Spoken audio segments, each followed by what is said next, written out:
इस वीडियो में आपको क्लास 9th संस्कृत सब्जेक्ट का कंप्लीट सॉल्यूशन देखने को मिलेगा। यदि आपको और भी सब्जेक्ट की वीडियो देखनी है तो मैं YouTube channel MS education TV के ऊपर जाके देख सकते हैं। यदि आपको PDF डाउनलोड करनी है तो इस कोने में आपको वेबसाइट का नाम दिख रहा होगा, इस वेबसाइट से जाके आप डाउनलोड कर सकते हैं। सबसे पहले देखिए खंड क, इसमें फर्स्ट क्वेश्चन है, नीचे यहाँ पे गद्यांश दिया गया, इसको आपको पढ़ना है और इससे रिलेटेड जो क्वेश्चन पूछे गए हैं उनके आंसर आपको देने हैं।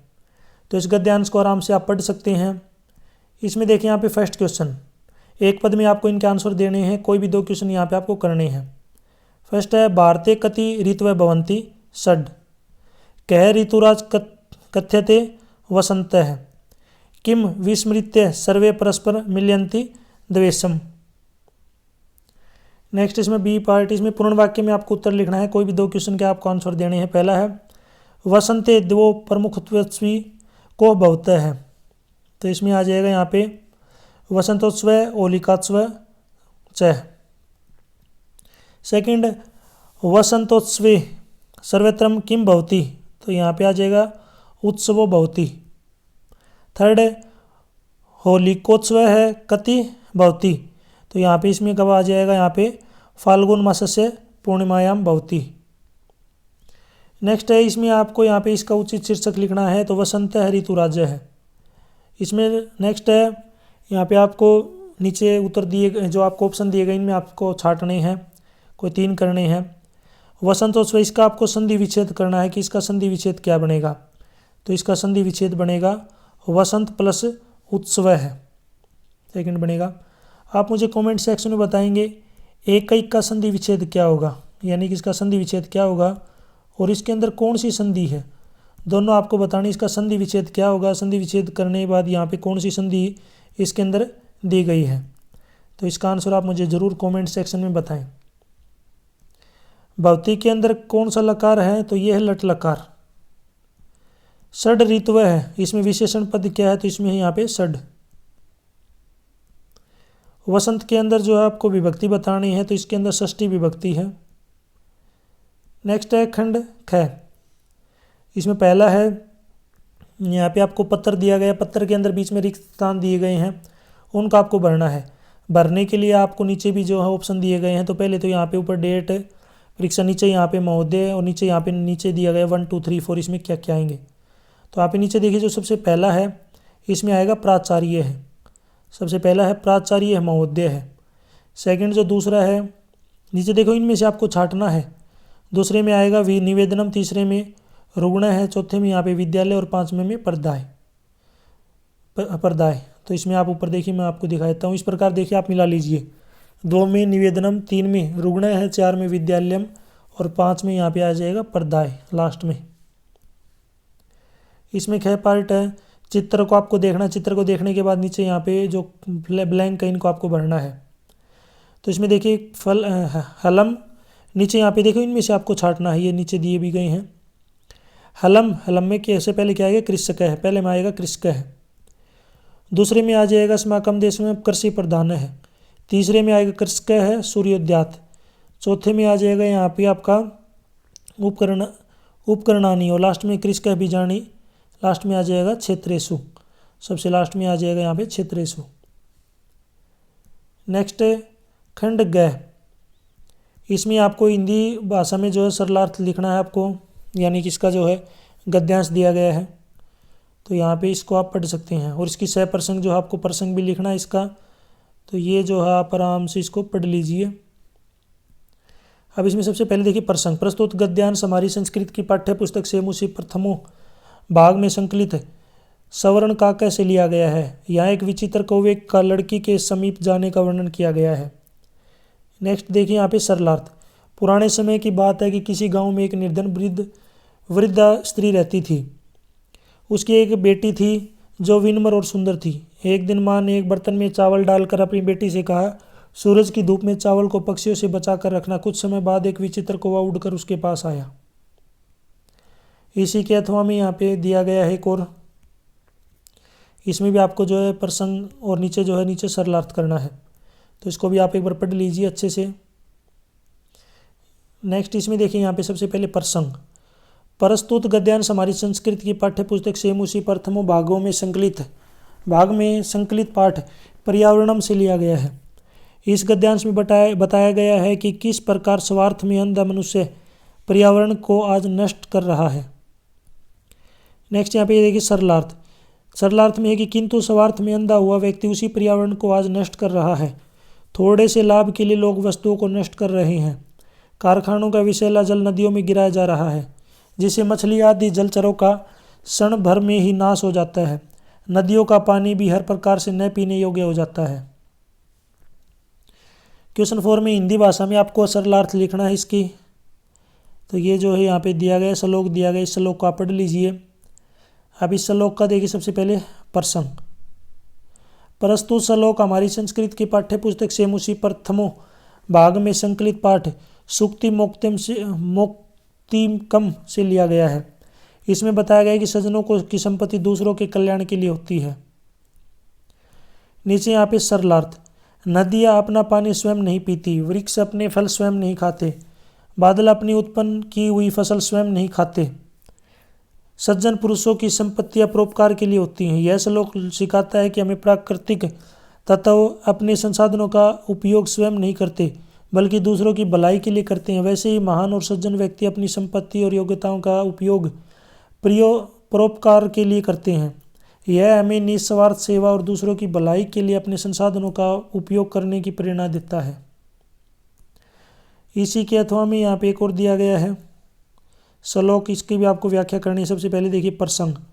प्रस्तुत श्लोक हमारी संस्कृत की पाठ्य पुस्तक सेमुसी प्रथमों भाग में संकलित पाठ जटायु शौर्य से लिया गया है।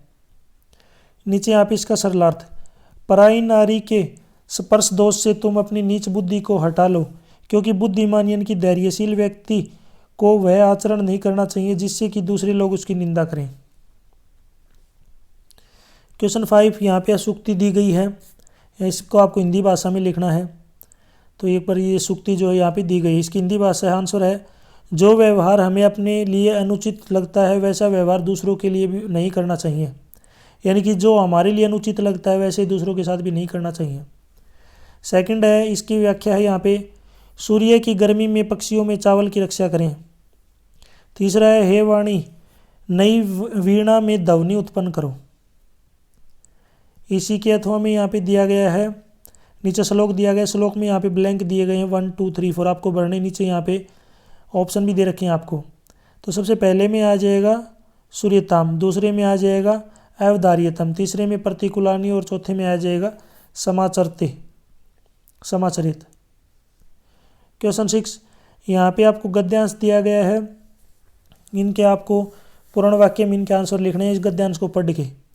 तो ये गद्यांश जो है यहाँ पे आप एक बार आप इसको पढ़ लीजिए। इससे संबंधित पहला प्रश्न है किम नाम नगेंद्र हस्ती हिमवान नाम, इसमें आ जाएगा हिमवान नाम सर्वरतन भूमि नगेंद्र हस्ती। दूसरा है कश्चनपुरम नाम नगरम कुत्र विभाति, तो इसमें आ जाएगा सानो हुपरी विभाति। नेक्स्ट क्वेश्चन है नगरे कह वस्ती सम नगरे जिमुत केतु इति श्रीमान विद्याधरपति ही वस्ती सम। नगेंद्र है कीदृश अस्ति, नगेंद्र है सर्वरतन भूमि अस्ति। क्वेश्चन 7 यहाँ पे श्लोक दिया गया है, नीचे जो है यहाँ पूर्ण वाक्य में आपको इनके प्रश्न बनाने हैं, इनके प्रश्नों के उत्तर देने हैं। तो यहाँ पे ये श्लोक दिया गया, इसको आप पढ़ लीजिए, यहाँ तक ये श्लोक रहेगा। अब इससे संबंधित पहला प्रश्न है गुणा केशु गुणा भवन्ति, गुणा गुण्यस्यु गुणा भवन्ति, गुणा कदा दोषां भवति, गुणा निर्गुणं प्रिया प्राप्य दोषां भवन्ति, कीदृशः नद्यः प्रवहन्ति, आस्वाद्यतोतायः नद्यः प्रवहन्ति। क्वेश्चन 8 यहाँ पे रेखांकित जो शब्द दिए गए इनको हटा के इनकी जगह पे आपको एक ऐसा शब्द लेना है जिससे इसका प्रश्न निर्माण हो सके। ब्लैंक में जो बॉक्स है यहाँ पे आपको इनके ऑप्शन भी दिए गए हैं। पहला है सूर्योदयात, सूर्योदयात जो है इसकी जगह पे जो आएगा अकस्मात। सेकंड है खलानाम मैत्री आरम गुरवी भवती, इसमें आ जाएगा खलाम की जगह केशाम। नेक्स्ट है धर्मस्य, धर्मस्य की जगह पे आ जाएगा कस्य। और लास्ट है तुला मुस्कई बक्सिता आसित, तो इसमें आ जाएगा कही। क्वेश्चन 9 आपको इस प्रश्न पत्र के अंदर एक श्लोक जो नहीं दिया गया वो आप अपनी पसंद से यहाँ पे आपको लिखना है, और उसकी जो है आपको हिंदी भाषा में भी जो है लिखना है, उसकी व्याख्या भी आप लिख सकते हैं। तो इसमें देखिए यहाँ पे ये श्लोक दिया गया है, नीचे सरलार्थ है। इस प्रश्न पत्र के अंदर नहीं होना चाहिए, आपको याद रखना है। प्रिय वचन बोलने से सब प्राणी प्रसन्न होते हैं, तो हमें हमेशा मीठा ही बोलना चाहिए। मीठे वचन बोलने से कंजूसी नहीं मीठे बोलने में कंजूसी नहीं करनी चाहिए। खंड घ व्याकरण, इसमें आपको पहला है दीर्घ संधि और व्यंजन संधि में से एक की हिंदी भाषा में आपको लिखना है विद आपको उदाहरण। सबसे पहले देखिए दीर्घ संधि, हर्षव या दीर्घ ए ई उ के बाद हर्षव या दीर्घ ए ई उ आ जाए तो ये आपस में मिलकर कर्म से दीर्घ आ ई बड़ा उ हो जाते हैं। इसी कारण इस संधि को दीर्घ संधि कहते हैं, जैसे संग्रह प्लस आल्य संग्रहालय। नेक्स्ट है व्यंजन संधि, व्यंजन का स्वर या व्यंजन से मेल होने पर जो परिवर्तन होता है उसे व्यंजन संधि कहते हैं, जैसे अभि प्लस एक अभिषेक।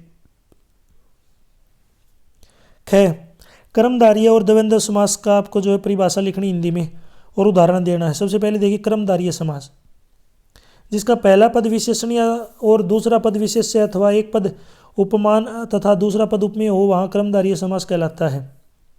जैसे नील कमल, नीला है जो कमल, विद्या धन, विद्या रूपी धन। इसी में देखिए यहाँ पे सेकंड है द्वंद्व समास, जिस समास में प्रथम और द्वितीय दोनों पद प्रधान होते हैं उसे द्वंद्व समास कहते हैं, जैसे आजकल, आज और कल। कर्म कारक और संप्रदान कारक की परिभाषा लिखनी हिंदी भाषा में उदाहरण के साथ। सबसे पहले देखिए कर्म कारक, कर्ता के द्वारा संपादित क्रिया या किए हुए काम का प्रभाव जिस व्यक्ति या वस्तु पर पड़े उसे कर्म कारक कहते हैं। कर्म कारक का चिन्ह है को, जैसे राम ने रावण को मारा, यहाँ रावण को कर्म है। संप्रदान कारक, वाक्य में प्रयुक्त कर्ता जिसके लिए कोई क्रिया करे उसे संप्रदान कारक कहते हैं।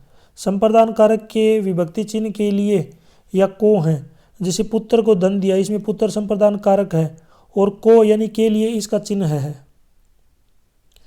क्वेश्चन 11 यहाँ पे शब्द रूप पूछे गए हैं। पहला इसमें बालक शब्द रूप प्रथम विभक्ति एक वचन, तो इसका बनेगा बालक है। राम शब्द रूप सप्तमी विभक्ति बहुवचन रामेशु। रमा शब्द प्रथमा बहुवचने रमा। किम पुल्लिंग के अंदर शब्द जो है शब्द रूप है, इसमें द्वितीय एक वचन, ये बनेगा आपका कम। मुनि शब्द में तृतीय एक वचन बनेगा मुनिना। च में देव शब्द रूप, जो देव है इसमें शब्द रूप में द्वितीय एक वचन क्या बनेगा देवम। आप मुझे कमेंट सेक्शन में बताएंगे जो देव है इसमें प्रथमा बहुवचन क्या बनेगा, इसमें बताना आपको प्रथमा बहुवचन क्या बनेगा, कमेंट सेक्शन में ज़रूर बताएं। क्वेश्चन 12 यहाँ पे धातु रूप पूछी गई हैं। गम धातु लोट लकार प्रथम पुरुष एक वचन, ये बनेगा गच्छतु। सेकंड है पठ धातु लट लकार उत्तम पुरुष बहुवचन पठाम है। भू धातु ललित लकार मध्यम पुरुष एक वचन भविष्यसी। पा यानी कि पिप धातु ललित लकार प्रथम पुरुष द्विवचने पाश्चात्य है।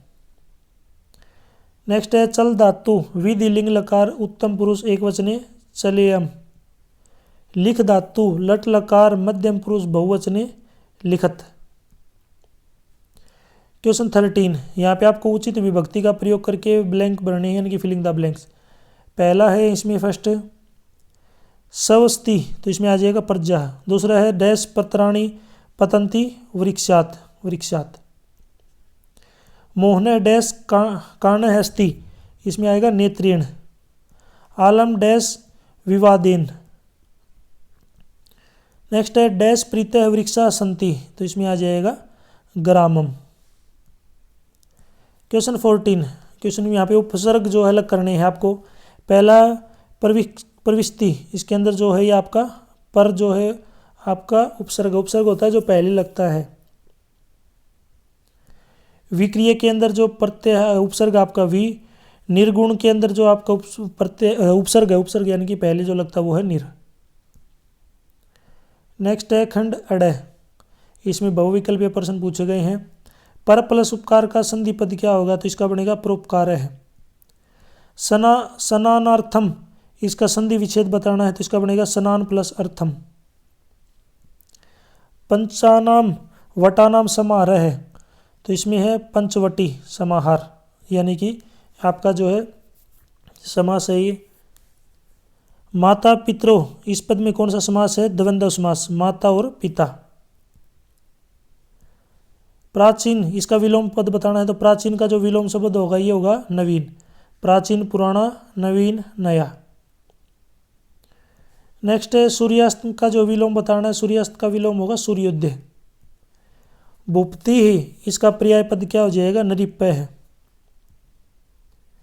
पवन का आपको पर्याय पद बताना है तो पर्याय पवन का है समीर है।